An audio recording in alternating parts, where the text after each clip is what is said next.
Здравейте, аз съм Валерия. Намираме се в местността Предел, град Разлог, където ще проследим мотосъбор, организиран от мотоклуб Пирински вълци. Нека видим каква програма са подготвили организаторите.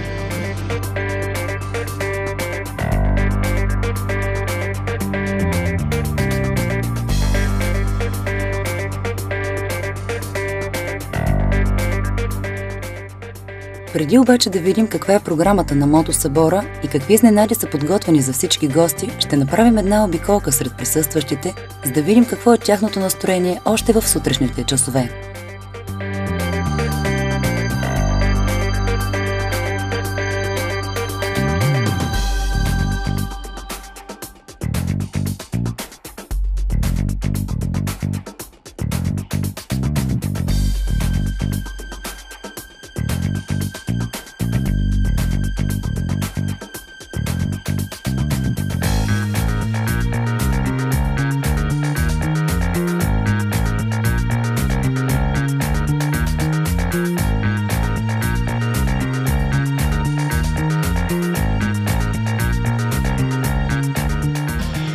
Ти сега пристигаш на мотосъбора. Харесва ли ти колко хора има още от много рано? Не рано, надяваме се да дойдат повече. Смисъл, когато прави обиколката, да може да повече, защото колко повече хора, толкова по-весело, по-забавно става. Смисъл, тръпката е най-важно в тези събори, които ги правиме, затова се събираме и се надяваме всичко да мине добре, приятно и безаварийно.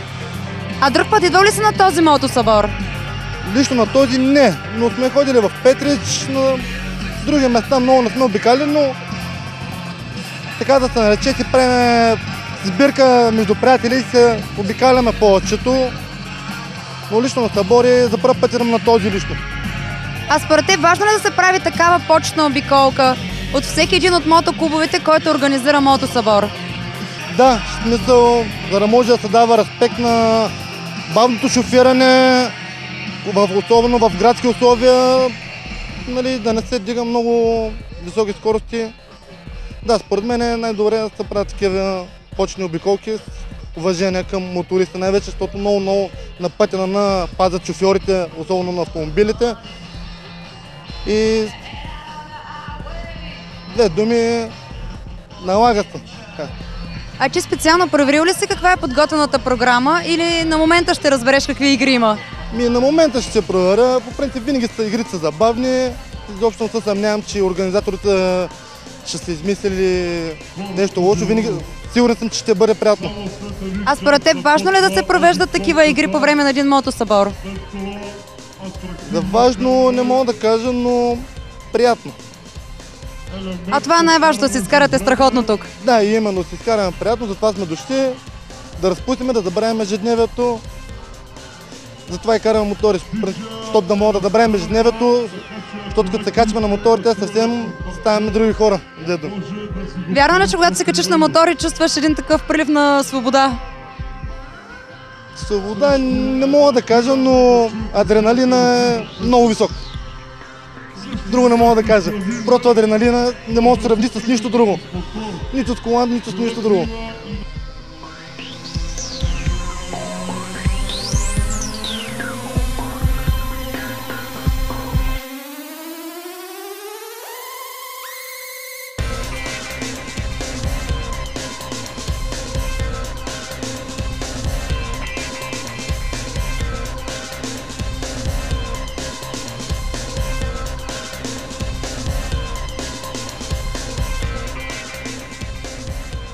Вие от вчера сте тук на мотосъбора. Очаквахте ли да има толкова много хора тук? Ами, честно казано, не очаквах, защото аз съм всяка година тук и преди години много повече е имало и тенденцията е такава, че всяка година бройката намалява. Тая година обаче за радост на всички нас е чудесно. Така че наистина не очаквах. Може би защото мотосъбора набира по-голяма популярност и повече хора почват да се интересуват от него и да го посещават. Ами, може би, да. Сигурно и това е една от причината. Предполагам, че те, нали, знаете, причините са съвкупност много. Така че надявам се и още по-голям да става, защото това е един от най-добрите събори. Може би и в България, но за Югозапада е 100% един от най-добрите. А вие лично ще се включите ли в почната обиколка, която ще се провежда в града? Разбира се. А според вас важно ли да се провежда такава почна обиколка, която да минава по централните улици на града, за да могат всички жители на града да видят мощта на моторите? Значи наистина е важно, защото за някои хора това е, как да го кажа, един вид демонстрация, но не е така. По-скоро е хората да видят, че мотористите са едни нормални граждани, като всички останали, така да го кажем. И може би се носи едно такова послание, че по-скоро да се кара бавно и разумно. А какво е усещането да сте в тази колона, в тази почна обиколка, да участвате в нея? Да виждате около себе си толкова много строени мотори?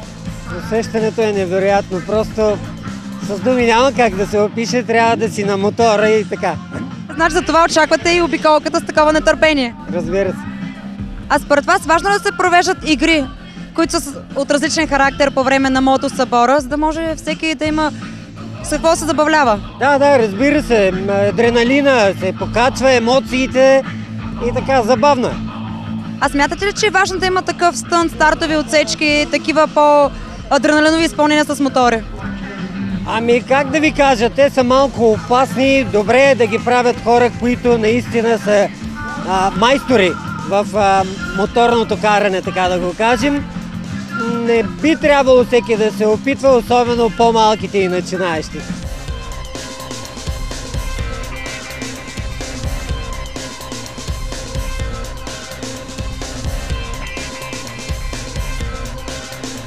Организаторите обявиха, че след малко ще започне строяването на моторите за почна обиколка на града. Провеждането е като традиция, която винаги се спазва. Но преди да започне дефилето по улиците, имаме възможността да поговорим с някой от гостите на мотосъбора. Идвал ли си друг път на този мотосъбор? За първи път идвам на мотосъбора. И какви са ти първите впечатления? Много ми харесва, само да имам свободно време, винаги ще идвам. А какво ти харесва най-много на един мотосъбор? Какво лично ти търсиш на такова мероприятие? Лично идвам тук с приятели, разглеждаме моторите, гледаме какво организаторите са намисли да правят. И по принцип съм чувал, само и сега искам да видя. За първи път ми харесва. Първите впечатления ми са добри, много добри даже. След малко ще се проведе почна обиколка по централните улици на града. Според теб важно ли да се прави това? И ако се кара нормално и разумно, мисля, че е добре, нищо против нямам това. А ти лично би ли се включил в нея? Да, винаги. Значи с интерес очакваш да видиш какви са игрите, които са подготвени, а смяташ да участваш в някой от тях? Не съм толкова добър сега, като има много по-добри от мен, така че по-хубаво да гледам за сега. Съм любител, съм мога да карам, обаче не съм толкова вече да се изявявам. А с интерес ще гледаш стънт изпълненията, стартовите отсечки, които ще се проведат в града? Мисля да ги гледам, само не знам колко време ще имам свободно. Ако по-на време, защото мисля вечерта да си ходя. Обаче към 4-5 са до тогава, ако ги дават, ще ги гледам. А на теб лично какво ти е по-интересно? Игрите с мотори, където са адреналиновите изпълнения, стартови отсечки, стънт, или по-забавните игри, които ще се проведат по-късно тук?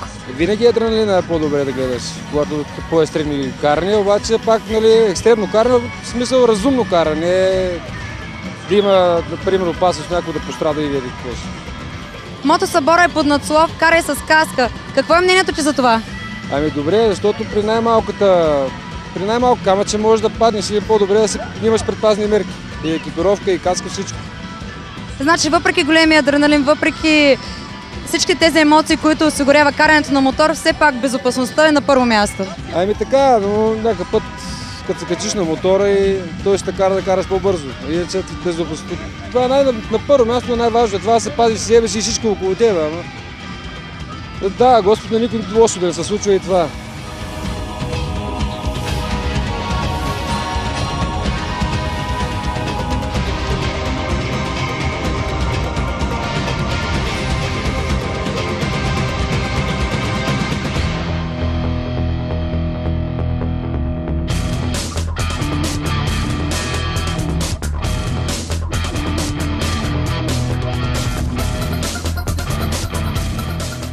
Вие преди малко пристигнахте на мотосъбора. Идвали ли сте друг път на този мотосъбор или само сте чували за него? Не съм идвал, за пръв път идвам. Не съм имал физическата възможност да дойда, но го знам от много дълго време. Просто, за съжаление, работата е такава, че рядко сме в България. Значи само заради салата, която се носи на този мотосъбор, дойдохте да видите какво представлява и дали наистина всичко това, което сте чували за него е така. Да, и да бъда най-вече с приятелите си, които са тук. Това ли е най-хубавото на един мотосъбор? Среща с приятели? Не, те са много. Нещата са много. Най-важно е, как да кажа, изкарването. Най-вече. Човек трябва да разпуска. Това е мястото, който е закърмен с бензин, така че няма проблем. А вие повече заради атмосферата, заради приятелните моменти с приятели ли идвате или повече за да видите игрите, за да се налюбувате на моторите? Аз съм моторджия също, така че няма проблем заради това. Ходили сме на други мотосъбори в чужбина. Въпросът е да сме си клуба, да сме си приятелите в позето.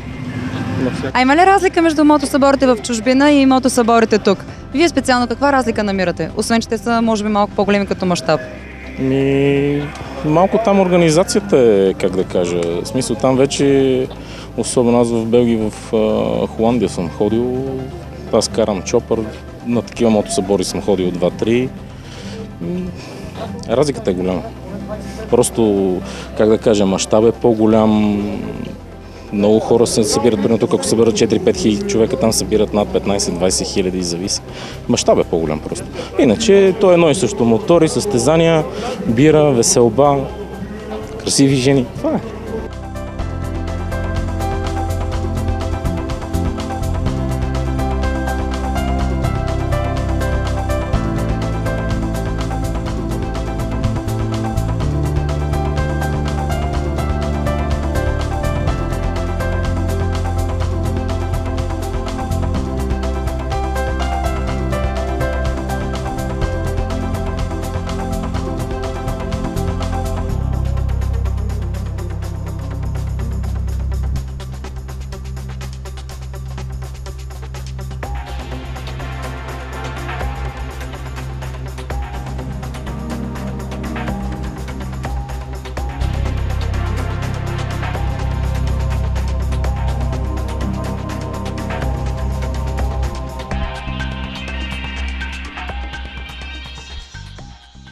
Местността Предел се намира на няколко километра от град Разлог, така че достигането до централните улици ще отнеме малко повече време.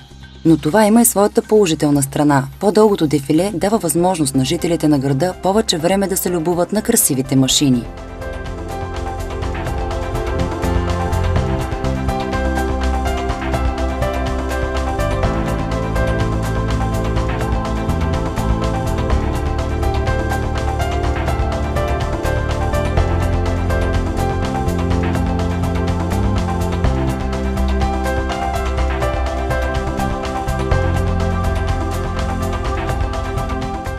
Предварително се знаеше, че изпълненията, стънт и останалите подготвени в програмата ще се проведат на една от улиците в града. След като всички рокери се съберат, започва и големият адреналинов купон.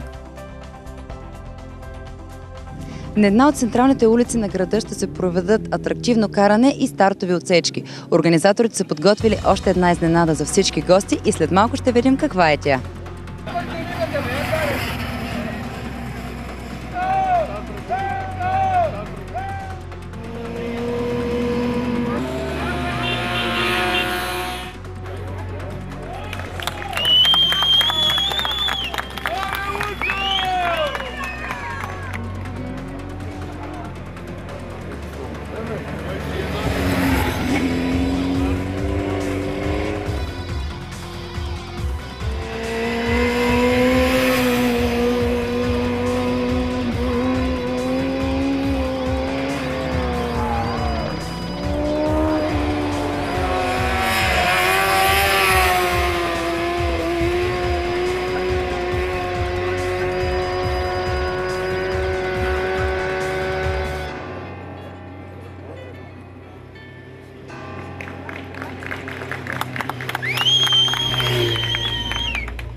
Да се занимаваш с стънт не е лесна задача. За да достигнат този баланс и умение, така да си играят с мотора, момчетата са тренирали години наред.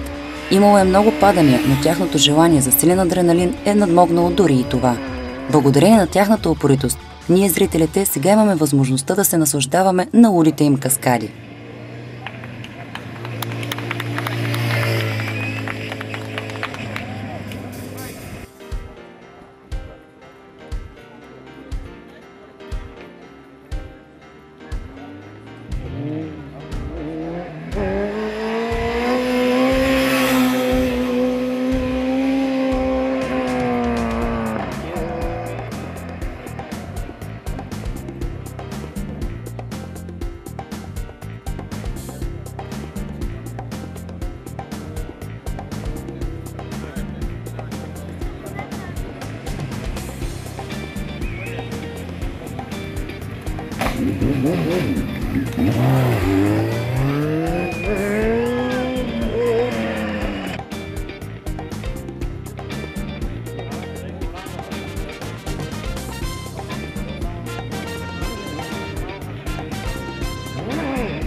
Едно от момчетата показа наистина великолепни номера. Дали обаче освояването им е толкова лесно, колкото изглежда?